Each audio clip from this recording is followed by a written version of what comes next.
लोग सभी कैसे हैं। द फंडे हैड चैप्टर 1 बिहाइव कक्षा 9th इंग्लिश एनसीईआरटी बुक है। इसमें बताया गया है कि हमारे भविष्य में कैसे आने वाला है, हमारे भविष्य में कैसा पढ़ाई होगा। एक लड़की मार्गी जो 11 वर्ष की है और टॉमी 13 वर्ष का है। टॉमी एक स्टोर रूम में एक बुक पाता है जो बहुत येलो कलर की हो जाती है। वह एक 17 मई 2157 की ओर रहते हैं, लेकिन उसे एक बुक मिलती है जो वह बुक प्रिंटेड रहती है। वो अपने दादाजी से पूछता है कि वो कैसा बुक है। उसके दादाजी बताते हैं कि पहले ऐसा ही पढ़ाया जाता था। एक टीचर रहते तो वह पढ़ाते थे। बहुत पुरानी हो गई थी, पेजेज पीले हो गए थे और बुक थोड़ी थोड़ी फट गई थी। और टॉमी और मार्गी को यह बुक बहुत अजीब लगता है।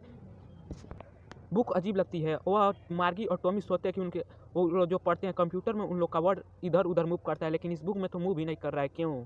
टॉमी कहता है कि यह बुक तो बहुत अजीब है। यह तो लोग पहले पढ़ के एक बार फेंक देते होंगे, लेकिन हमारे कंप्यूटर में तो एक तरह से कई सारे बुक ऐड हो जाते हैं, हम लोग नहीं फेंकते हैं। मार्गी कहती है इस बुक में क्या लिखा है। टॉमी कहता है इस बुक में स्कूल के बारे में लिखा है। इसीलिए मार्गी बहुत आश्चर्यचकित हो जाती है, इस स्कूल के बारे में क्या लिखा होगा। स्कूल बहुत ख़राब लगती थी क्योंकि मार्गी जो है वह जियोग्राफी में बहुत कमज़ोर होती है। उसके मैकेनिकल टीचर जो होते हैं वह बहुत कम नंबर पाती है, उसके कारण मैकेनिकल टीचर उस पर गुस्सा करते हैं, उसके माँ भी उस पर गुस्सा करती है। इसीलिए मार्गी को स्कूल बहुत ख़राब लगता है। मार्गी को स्कूल आना पसंद नहीं होता है क्योंकि उसका जो मैकेनिकल टीचर था वह उसे जियोग्राफी में टेस्ट पर टेस्ट लिए जा रहा था, इसीलिए वह इंटरेस्ट नहीं हो रही थी, जियोग्राफी में इंटरेस्ट नहीं आ रहा था उसको। इसीलिए उसके माँ ने एक इंस्पेक्टर को बुलाया। भाई इंस्पेक्टर उसे मत समझ लेना जो चोरों को पकड़ कर गोली मारता है और उसे जेल में बंद करता है। यहाँ पर इंस्पेक्टर का मतलब यह बताया गया है कि उसका कंप्यूटर जो टेस्ट कर लेता है उसको ठीक करने के लिए उसकी माँ बुलाती है। तो मैकेनिकल जो इंस्पेक्टर आया था कंप्यूटर को ठीक करने, मार्गी चाहती है कि कंप्यूटर कभी ठीक ही ना हो। जो इंस्पेक्टर रहता है वह मार्गी को जो इंस्पेक्टर रहता है वह मार्गी को एक एप्पल देता है। मार्गी को एप्पल देता है और जाता है कंप्यूटर को ठीक करने। 1 घंटे बाद कंप्यूटर को ठीक करके लाता है। वर्चुअल क्लासेस का मतलब आप लोग समझ नहीं रहे। वर्चुअल क्लास वो होता है जो मार्गी एक रूम से दूसरे रूम में जाकर अपन कंप्यूटर स्क्रीन पर पढ़ती है रोबोट टीचर के द्वारा, उसी को हम लोग वर्चुअल क्लासरूम कहते हैं।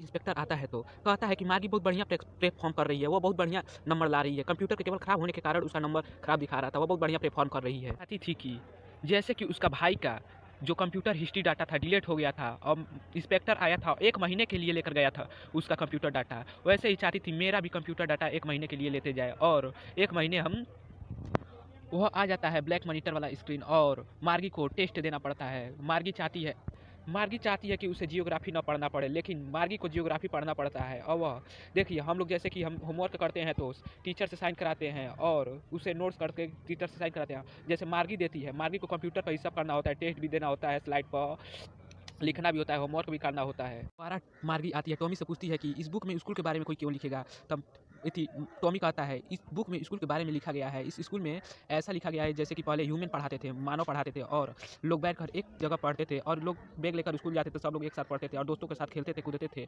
और खाना एक साथ बैठकर लंच करते थे। तब मार्गी सोचती है कि स्कूल ऐसा होता है और काश कि हमारे समय भी ऐसा होता है, स्कूल हम भी लोग जाते हैं और मज़े करते हैं और पढ़ते लिखते चले आते। तब टॉमी कहता है लेकिन हम लोग तो कंप्यूटर स्क्रीन पर पढ़ते हैं, स्कूल काश कि ऐसा हम लोग के समय भी होता है। स्कूल एक ऐसा मंदिर है जहाँ पर बच्चे पढ़ने जाते हैं।